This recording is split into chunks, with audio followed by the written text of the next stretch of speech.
अस्सलाम वालेकुम, ये है मुमताज़ बख्श अकेडमी। मैं हूँ आमिर नदीम। हम कर रहे हैं एचटीएमएल का कोर्स और ये है एचटीएमएल कोर्स की वीडियो नंबर 21 और ये हमारे एचटीएमएल लेक्चर की आखिरी वीडियो है। पिछली वीडियो में हमने एचटीएमएल के सारे टैग को रिव्यू करने की कोशिश की थी। जो बच गए हैं उनको हम इस वीडियो में रिव्यू करेंगे। एचटीएमएल के इस पूरे कोर्स में हमने जो ज़्यादातर वो टैग सीखे हैं जो ज़्यादातर यूज़ होते हैं। कुछ टैग्स बच भी गए हों, शायद उनको हम कवर ना कर पाए होंगे, लेकिन आप लोग अगर आप मुझसे सीख रहे हैं एचटीएमएल कोर्स और आप ये समझ रहे हैं कि हमने क्या चीज़ मिस कर दी तो आप परेशान हो, हमने कोई चीज़ भी मिस नहीं की और आप मेरे साथ कोर्स करते रहें तो हम बाकी चीज़ें भी देखेंगे। लेकिन एचटीएमएल की अगर सिर्फ ये चीज़ें भी अगर आपको जो चीज़ें मैंने सिखाई हैं ये भी याद रहें तो ये भी काफ़ी हैं। आगे हम सीएसएस जब यूज़ करेंगे तो उसके साथ भी अगर कोई चीज़ हमारी अहम मिस हुई है तो उसको हम साथ में कवर भी कर लेंगे, लेकिन मेरा नहीं ख्याल कोई हमने अहम चीज़ मिस की हो। हमने तकरीबन सारी अहम चीज़ें कवर कर ली हैं और जो है ना कोई भी बंदा परफेक्ट नहीं हो सकता। मैं उम्मीद करता हूँ कि आपको एचटीएमएल की ओवरऑल समझ आ गई होगी। बाकी हम आगे सीएसएस की जब प्रैक्टिस करेंगे, उसको स्टाइल करना सीखेंगे तो आप उनको मज़ीद बेहतर कर देंगे जब सीएसएस की प्रैक्टिस करेंगे। लेकिन एचटीएमएल जो है तकरीबन हमारी मुकम्मल हो गई है, ठीक है? अगले लेक्चर से जो हमारा ओवरऑल लेक्चर नंबर 22 होगा और वैसे हमारा सीएसएस का लेक्चर नंबर 1 होगा। हम जो है सीएसएस शुरू कर रहे हैं। उम्मीद है आप मेरे साथ वो भी करते रहेंगे। चैनल को सब्सक्राइब करिए और इस लेक्चर में हम देखते हैं कि मज़ीद कुछ चीज़ें जो हम पिछले लेक्चर में कवर नहीं कर सके एचटीएमएल की, वो देखते हैं, ठीक है? चंद चीज़ें हम कवर करेंगे। तो सबसे पहले ये मैंने विजुअल स्टूडियो कोड ओपन कर लिया है। इसमें लास्ट लेक्चर की तरह मैंने वही ओपन किया हुआ है।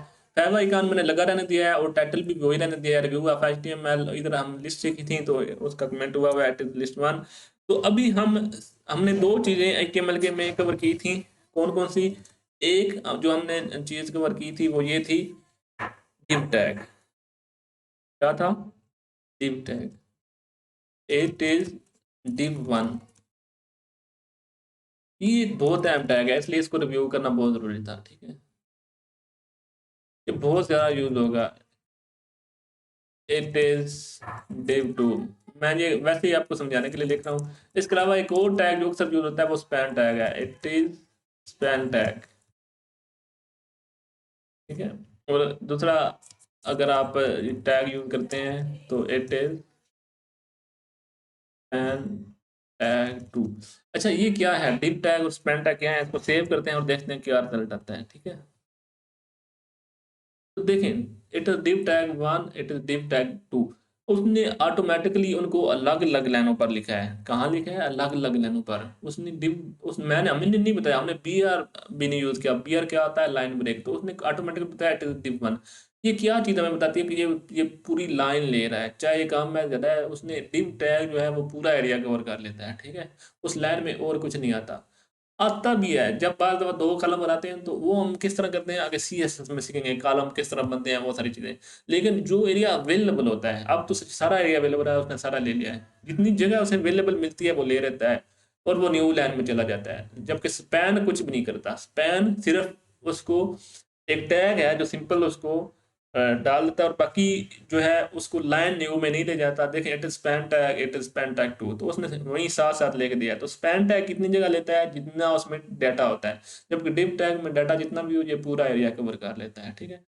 डिव टैग और स्पैन टैग को हम बहुत ज़्यादा यूज़ करने वाले हैं, इसलिए मैंने सोचा कि इसको रिव्यू करना बहुत ज़रूरी है। डिव और स्पैन टैग को हमने बहुत ज़्यादा यूज़ करने हैं।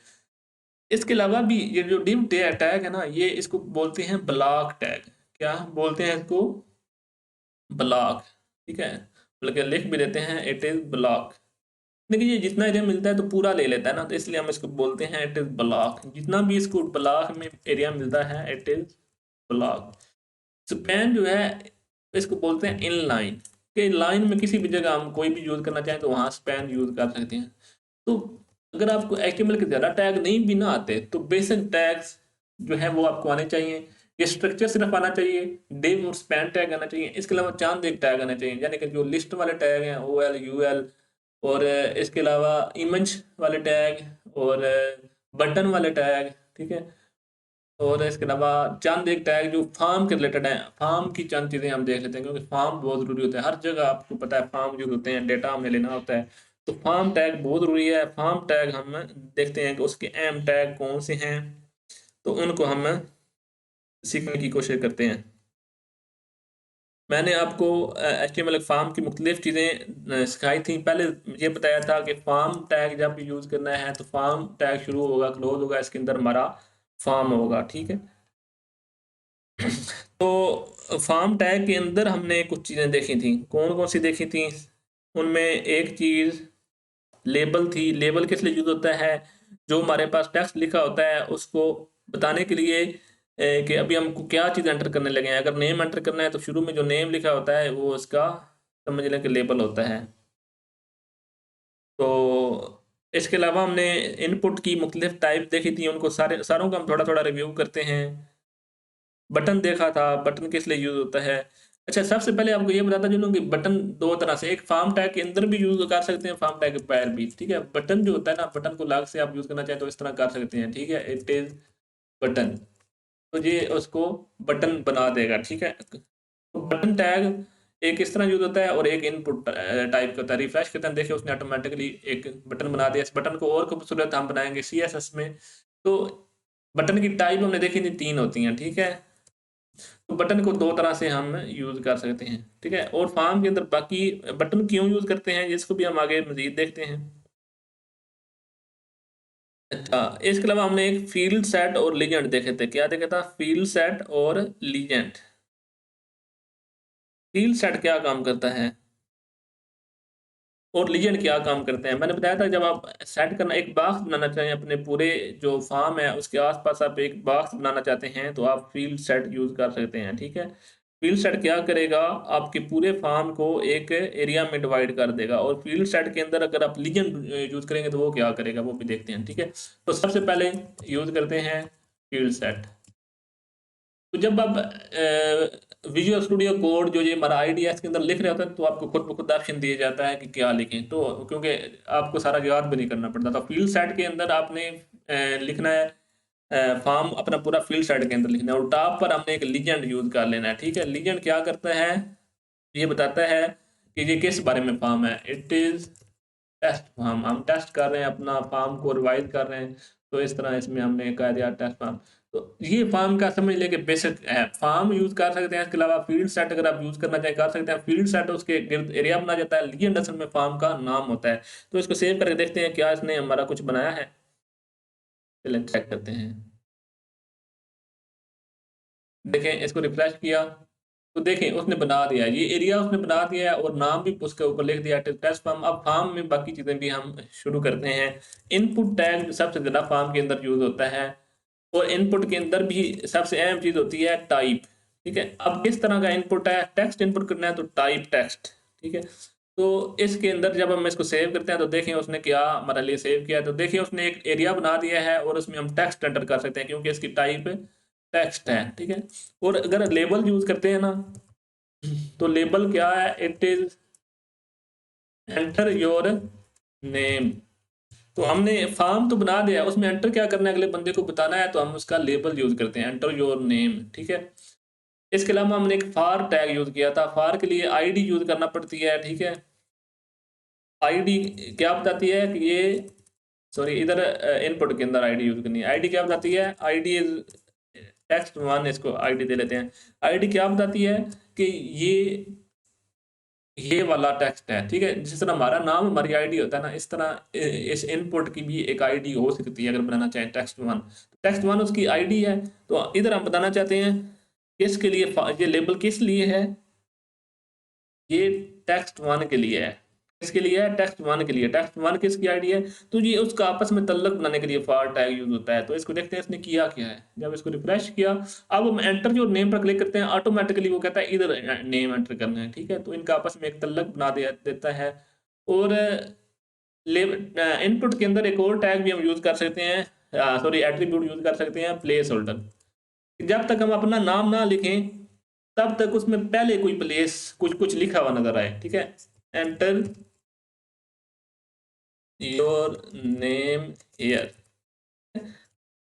जब तक अभी तो इसमें कुछ नहीं है ना, अब ने लिखा भी कुछ नहीं है। मैं कहता हूँ जब तक हमने नहीं कुछ लिखा ना तो देखिए उसमें उसने लिख दिया enter your name here. Place holder किस लिए यूज होता है? अब हम बाकी चीजें शॉर्ट फॉर्म में हम जल्दी जल्दी सीखते जाते हैं, ठीक है, ताकि टाइम हमारा कम लगे और हम ज़्यादा चीज़ों को रिव्यू कर लें। इनपुट टाइप टेक्स्ट के अलावा क्या क्या चीज़ें हमने सीखी हैं, अगर आपको याद है तो आप रिवाइज करेंगे, वीडियो को पास पास करके एक मिनट में लिखें क्या क्या चीज़ें हमने इनपुट के अंदर पढ़ी थी, ठीक है। तो हम उनको जल्दी से हम रिवाइज करते हैं, ठीक है। बटन, ठीक है, इनपुट टाइप बटन, ठीक है।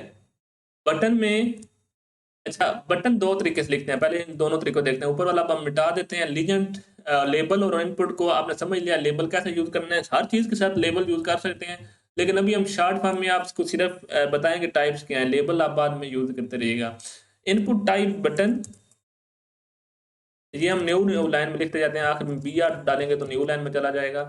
ये हम तीन जगह यूज करेंगे, तीन टाइप का बटन होता है और तीन जगह हम यूज करेंगे। Type button, input type, submit, submit क्या करेगा, सबमिट करेगा। बटन क्या काम करेगा इसका हम बाद में सोचेंगे, जब जावास्क्रिप्ट पढ़ेंगे। तो बटन दबाते हैं, अपनी मर्जी से कुछ करना हो तो फिर हम वो बटन, उसकी टाइप बटन रखते हैं, ठीक है। सबमिट ऑटोमेटिकली हमारे फॉर्म को जो हमने टेक्स्ट वगैरह लिखा उसको सबमिट करता है। सबमिट कहाँ करता है ये भी हम पीछे, अगर आप फॉर्म में दोबारा जाएं तो हम ये सीख चुके हैं। ऊपर हमने फॉर्म के अंदर एक और टैग दिया होता है, ठीक है, उसके अंदर जाकर एक्शन जाकर हमारा सेव हो जाता है, एक्शन टैग होता है, वहां पर हम एड्रेस देते हैं कि कहाँ पर सेव करना है, हम उसे जगह देते हैं। लेकिन फिर वक्त हम तेजी से फॉर्म की सब टैग वगैरह रिवाइज करते हैं। रीसेट क्या करता है, जो हमने फॉर्म के अंदर लिखा होता है उसको रीसेट कर देता है। तो ये तीन तरह के हमने बटन पढ़े हैं। यही तीन टाइप के बटन को दो तरीके से हम यूज कर सकते हैं। देखें ये तीन बटन है, ठीक है, सबमिट और रीसेट, ठीक है। इनके अंदर तो ऑटोमेटिकली उसने नेम भी दे दिया है, ठीक है, लेकिन बटन जो है इसके अंदर हमने वैल्यू यूज करनी है। नीचे नीचे वालों में वैल्यू यूज कर सकते हैं, ठीक है। वैल्यू बटन, जो वैल्यू यूज करेंगे वो क्या करेगा, देखते हैं क्या करता है। तो उसने उसको उसका नाम दे दिया है, ठीक है। नीचे वालों को भी अलग से वैल्यू देना चाहे तब भी दे सकते हैं, लेकिन जो है वो भी ठीक है। तो ये बटन यूज करने का एक तरीका है, बटन यूज करने का दूसरा तरीका क्या है, बटन टैग। इस तरह बटन टैग हम तीन बटन यूज कर लेते हैं और बटन के अंदर टाइप देनी है, ठीक है। बटन की टाइप भी, बटन भी रख सकते हैं, जिस तरह इनपुट टाइप बटन थी, और फिर इसकी टाइप रीसेट भी हो सकती है, ठीक है, रीसेट भी हो सकती है। और तीसरे नंबर पर क्या हो सकती है, सबमिट हो सकती है। लेकिन इन बटनों को जो नाम देना है वो इनके दरमियान में लिखना है, ठीक है। इट इज बटन और इट इज रीसेट बटन, ठीक है। इट इज, इसके अलावा क्या था, it is submit button.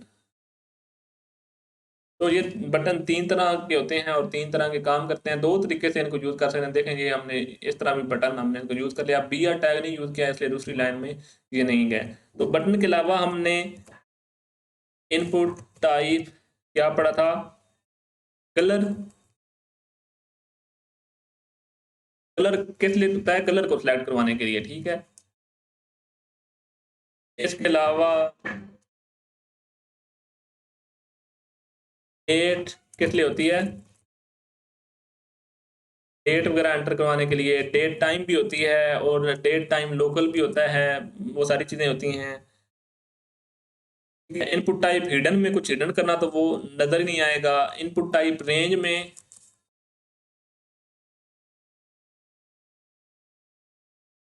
Range select होती है। तो हमने अभी इन तीन को देखते हैं, कलर, डेट और रेंज। तो कलर इधर से सिलेक्ट करवा सकते हैं, जो मर्जी कलर करवाना चाहें, डेट सेलेक्ट कर सकते हैं और रेंज भी सिलेक्ट कर सकते हैं। तो ये तीन तरह के वो हो गया, टाइप्स हमारी हो गई। इसके अलावा कौन सी थी, नंबर थी, पासवर्ड थी। पासवर्ड से क्या होता है, इनपुट टाइप,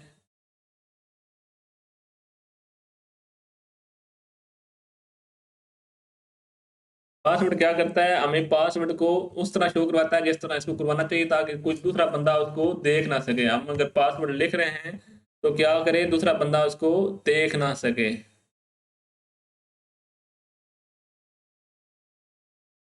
तो इस तरह जब पासवर्ड एंटर करते हैं तो इस तरह नजर आता है कि कोई बंदा अगर देख रहा है ना हमारी तरफ, तो हमारा पासवर्ड उसको नजर ना आए, ठीक है। तो इनपुट टाइप पासवर्ड ये करती है। इसके अलावा टेलीफोन के लिए टी एल यूज करते हैं। इसके अलावा वीक एक होती है टाइप, इसके अलावा यूआरएल टाइप होती है, इसके अलावा टाइम भी यूज हो सकता है। तो ये सारी इनपुट टाइप हमने पढ़ी थी, ठीक है।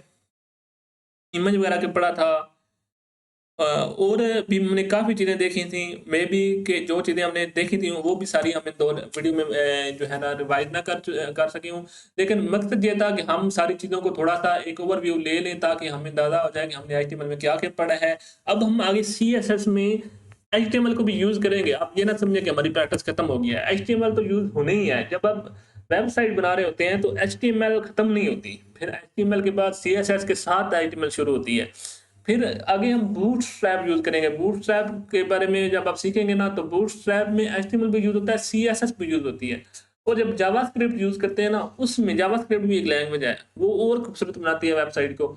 तो उसमें फिर भी एचटीएमएल भी यूज़ होती है, सीएसएस भी यूज़ होती है, बूटस्ट्रैप चीज़ें भी यूज़ कर सकते हैं और चीज़ें भी यूज़ कर सकते हैं। उसके बाद जब हम एंगुलर, टाइपस्क्रिप्ट या बैक एंड की तरफ जाएँगे ना तब भी हमें फ्रंट एंड की एचटीएमएल तो सबसे ज़्यादा ज़रूरी है। एचटीएमएल यूज़ होगी तो उम्मीद है आपको मेरा ये कोर्स पसंद आया होगा। अगर पसंद आया तो राय ज़रूर दें और दूसरों के साथ शेयर भी करें। चैनल को सब्सक्राइब करें और आगे सीएसएस का कोर्स करते हैं। उम्मीद है आप वो कोर्स भी इस तरह अच्छे से करेंगे और हम उसमें मज़ीद अच्छे तरीके से कर सकेंगे। मैं भी अच्छे तरीके से करवा सकूँगा। बहुत शुक्रिया। अल्लाह हाफ़िज़।